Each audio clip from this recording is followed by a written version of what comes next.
आइ सब गोटे नहा खेलहुँ। काल्हि बरसाइत अछि और बरसाइत में काल्हि जे छै से हमहूँ पंडीजी सबसँ बात केलहुँ हन, गाँवोमे फोन सब केलहुँ हन तऽ सबटा बात बुझलिए हन जे काल्हे जे छै ने से बरसाइतेके दिन मलेमास सेहो पड़ै छै, बुझलिए। तऽ मलेमास पड़ै दुआरे एकर जे मुहूर्त छै ने से कनि जते सवेरे पूजा कऽ लिअ ने ओते बढ़िआँ छै।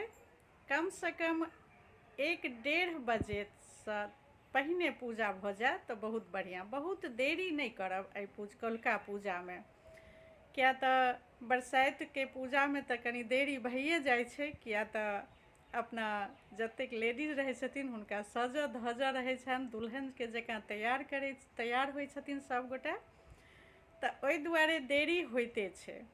तऽ देरी करबो अगर करब ने तऽ 1.5 बजेसँ 2 बजे तक पूजा समाप्त कऽ लेब। ओना तऽ जे पहिल बेर करै छथिन हुनका तऽ देरी भइए जाइ छै, किया तऽ बहुत दूर दूर तक सब विध जे छै से बहुत ओरियान पोरियान करऽ पड़ै छै, गीत नाद बहुत होइ छै। और पहिल बेर बालीके तऽ बहुत देर भइए जाइ छै, लेकिन तैयो कोशिश करब जे 1.5 से 2 बजे तक समाप्त भऽ जाए तऽ बहुत बढ़िआँ।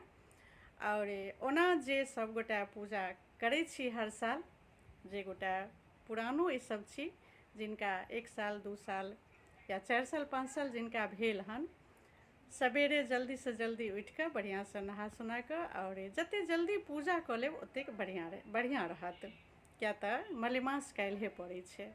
और वएह छै जे 1.5-2 बजेसँ पहिने पूजा भऽ जाए तऽ बढ़िआँ छै।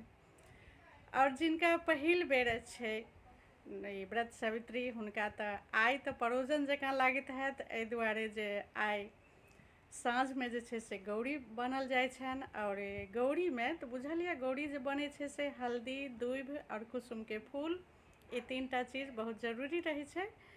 जे गोटा गौरी बनबै छथिन अपनासँ नमहर रहै छथिन, सोहागिन बनबै छथिन, हुनका खोइछ देल जाइ छै, अखरा कपड़ा पहिरायल जाइ छै, तेल सिन्दूर कयल जाइ छै। ई सब चीज तऽ बुझले अछि सब गोटाके जे गौरी बनायल जाइ छै से। और आइए जे छै से बर सेहो छानल जाइ छै ने उड़ीदक दालिमे, उड़ीदके दालिके घाटिके जे बर छानिकऽ और बोहनीमे जे बान्हल जाइ छै। ओना तऽ ई सब चीज सासुरसँ आबै छै, और जे सासुरमे करै छथिन ओ आइयो साँझमे अपने घर परमे ई सब चीजके तैयारी कयल जाइ छै। तऽ बरसाइतके सब गोटाके बहुत बहुत शुभकामना, बहुत बहुत बधाई। और बहुत नीक जकाँ सब गोटा ई बरसाइत पाबनि मनायब। और एहिमे जे छै से हम एकटा बात कहै लए एलहुँ जे बरसाइत जे पूजै छियै ने, ओहि कालमे जे बरके गाछके जे ई जनउके कच्चा धागा होइ छै ओहि लऽ कऽ बान्है छियै ने। और हमसब तऽ गुजरातमे बान्हैके लेल जनउके कच्चा धागा अगर नहि भेटै छै तऽ एकटा रक्षा सूत आबै छै जे पूजा दोकानमे भेटै छै, तऽ ओहिसँ बान्है छियै। लेकिन ओ बान्है कथीके प्रतीक छियै एखन तक बुझलिए हन? इएह बात आइ कहै लए एलहुँ हन जे बरके गाछके जे 7 बेर लपेटल जाइ छनि या 5 बेर या 3 बेर लपेटल जाइ छनि, बान्हल जाइ छनि, ओ अगर बुझल रहत ने तऽ ओ लपेटैमे बहुत मोन लागत, बहुत हर्ष उल्लाससँ लपेटब। तऽ ओ जे छै से पति पत्नीके प्रेमके निशानी छियै, कच्चा धागासँ बर गाछके जे बान्हल जाइ छै, लपेटल जाइ छै।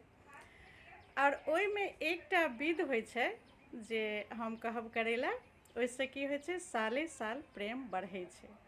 तऽ जखन ओ बान्हऽ लगबै ने तऽ लास्टमे जे एतेटाके धागा तोड़िकऽ और अपना कान परमे एना कऽ लगा लेब, बुझलिए। ओ कान परमे लगा कऽ छोड़ि देबै, ओ अपने जतऽ गिरैके रहतै गिरते रहैके रहतै, फिर ओहिपर ध्यान नहि देबै। ई एकटा टोटका छियै जे एहिसँ पति पत्नीके बीचमे प्रेम संबंध बढ़िआँ सालों साल बढ़ैत जाइ छै, बुझलिए। तऽ ई एकटा टोटका छियै, धागा जे बान्हल जाइ छै बर गाछमे। तऽ ठीक छै, जतेक मिथिलानी छी, जतेक गोटा व्रत करै छी, जे नहियो करै छी सब गोटाके व्रत सावित्री बरसाइत पाबनि के बहुत बहुत बहुत शुभकामना, बहुत बहुत बधाई। ठीक छै, जय मिथिला, जय मैथिली, बाय बाय।